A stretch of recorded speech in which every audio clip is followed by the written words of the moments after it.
And still, we wait. LeBron's looming decision. We enter day 20 for those of us keeping track of the future Hall of Famers free agency. So let's check in with our senior NBA insider, Shams Charania. Shams, happy Monday to you. Thank you so much for joining us. When, my friend, can we expect a decision from LeBron?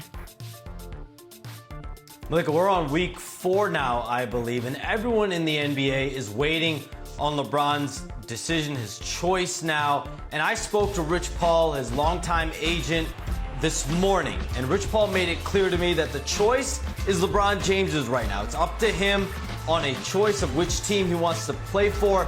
All of the information is in. The teams are set. Everyone's made their moves. There is no decision, no choice yet. There's no timetable on a choice as of yet, but we know the teams: Cleveland, Miami, Philadelphia, Golden State, Minnesota, all are waiting on this. This has a domino effect around the league with other free agents as well. My understanding, though, over the last couple of weeks is that the focus has been primarily, though, on the Eastern Conference teams being Cleveland, Miami, and Philadelphia. And we all continue to wait. Yes, we do. And we know that the last 8 years that LeBron James was in the Eastern Conference, he made it to the NBA Finals each one of those 8 years. But for now, Shams, you and me, our vacations will also have to wait until LeBron James makes this decision. We'll continue to check in with you as this unfolds. But bringing it back inside our Los Angeles studios, Kendrick Perkins beaming in from Houston, Dave McMenamin, Anscapes, Mark Spears, Shanae Agumake. Dave, you were at FanFest last week. You were with LeBron James. You had a chance to speak to him a little bit. What did we learn? What do we know? What we did learn is that the end is not near. You mentioned the Odyssey in the opening. Of the decision or the end of no spoilers, please. I haven't watched yet. Oh, yeah. Shanae said no spoilers for the Odyssey. It's a minor spoiler. It just keeps going and going. Okay, I'll take it. And he made it clear that the swan song is not upon us. Okay. If he plays next year, that's not the farewell tour. He compared himself to Bruce Springsteen and the Rolling Stones as artists who still tour 50, 60 years since they first hit the charts with their records. And so that's one thing we learned in terms of what team he's going to play for. He continued to keep it close to the vest. He had some fun with it. You know, he said, trust the process. The crowd went nuts on Friday. On Thursday, he said, I hear Warriors, I hear Philly, I hear Miami from people yelling it out from the crowd.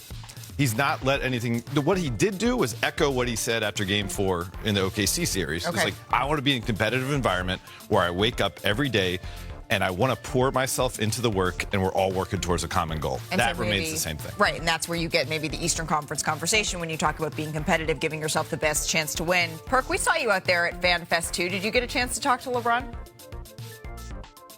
No, I did not. Matter of fact, I haven't spoke to LeBron in about a year and a half since he unfollowed me on social media. But look, listen, I don't know where he's going. I've been getting stopped. I was stopped in the airport. I was stopped at the Fan Fest, and everybody's like, "Oh, Perk, I know you know." And I was like, "No, I don't." But it got me to thinking, right? Since everyone is sitting up here making their pitch, how about I make a pitch for us at NBA Today and ESPN? Hey, bro, you don't really need to play anymore. You don't need to play anymore. You're really good at breaking down the game.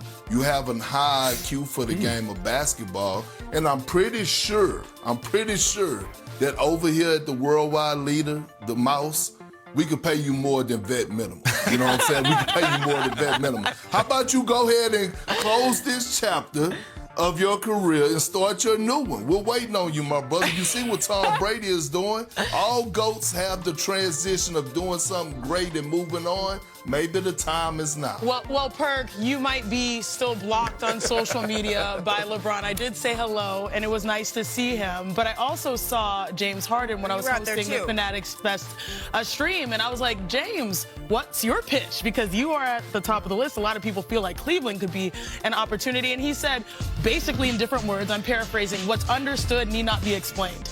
Cleveland is home. You don't even need to pitch him. He understands what the circumstances are. But also, when James came, he knew what the expectation was. The one where he said that people were like, hold on, wait a minute. He said, I'm going somewhere to win a championship. That was pre-LeBron James. Now, you add potentially LeBron James to the mix there. I think that's the expectation. You can compete. You're in the Eastern Conference. But most importantly, as James Harden said, I am home. So, you know, reading into the tea leaves here or there, but we'll see where the chips fall. Well, shoot, you got a bag at FanFest. Kurt got a bag at FanFest. Dave was at FanFest. I didn't get a bag. Me and Malika was in L.A. And Malika probably could have got a bag at FanFest too, but she was busy. I ain't get nothing. But We got what you I next year. did hear is one NBA head coach, and this is Dave, I'm sorry, this is just the latest whatever I've heard. Yeah. Said Philly, Cleveland, or Golden State is what they heard. And that's what I heard, the latest thing, which means nothing. It's nothing or everything to one of those teams if they end up with it. Mark, everyone's having the same conversation. Yeah. Correct. You know, the Rich Paul, LeBron James, they control the information, and my understanding, they're not giving too much to anyone right now. And so we're all just trying to figure out what basic instincts, conjecture, other conversations, what it all means. Dave, at what point do you think teams just say, like, you know what, we can't wait anymore, we got to start making moves? Wait, didn't Golden State, I mean, this is no offense to Al Horford, didn't Golden State wait until like October for Al Horford last year? Like, teams could wait that long. I hope it doesn't, but I think teams would wait. Process. And Dave, I want to ask you this because I'm getting the same energy and the same vibes that Sean just said about Rich Paul. It's like, you know, usually Rich Paul has a pretty big influence in the decision making when it comes to anything that LeBron James does. I think at this point, where I believe I know, that Rich Paul don't know. I believe that Rich Paul is literally waiting on LeBron, and I think LeBron really, honestly, hadn't made a decision. I think he may have taken a step forward, and then all of a sudden he had to rethink things, or he got another voice note. But we're back here again on the start of a new week on a Monday, and I honestly could sit up here and say that LeBron James probably hasn't made a decision yet on where he want to go, and Rich Paul don't even know. Can you agree to that? I mean, Perk, I talked to Rich on Friday, and the way he described it to me was that there are no perfect options. And so obviously that means there are still many strong possibilities. But, you know, my response to Rich was like, nothing in life is perfect. And so he's got to figure out what it's going to be for the end.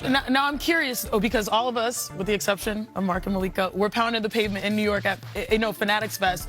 And in our multiple conversations, there was one team that kind of had some momentum that was a little bit surprising to me, because I would say a week ago it was clearly Cleveland. You're saying Miami. I'm saying Miami. So, Perk, don't you feel like Miami, amongst conversations, came up like, oh, don't sleep on them? Because when you look at the basketball of it all, he has probably the greatest opportunity to make an impact if he's playing the 1, the 2, or 3 where he normally feasts. Whereas these other teams, he's going to have to slot in with more so of a stacked backcourt per se. Did you hear Miami? Because that was like kind of emerging for me. I hear that Miami is at the top of the list, but I will say this. If LeBron James does pick Miami or is considering Miami, I know Pat Riley, D-Wade, Udonis Haslem, Eric Spoelstra, those guys are not the ones that's going to get it done. I don't know if Giannis has picked up the phone to call LeBron yet, or if she's planning on doing it. But we're at the point where I feel like the heavy hitters from each organization, Steph Curry, Donovan Mitchell, Giannis, obviously we didn't heard reports already from the Warriors, from Steph. Your guy, yeah, Draymond. those guys are the ones. If Miami wants some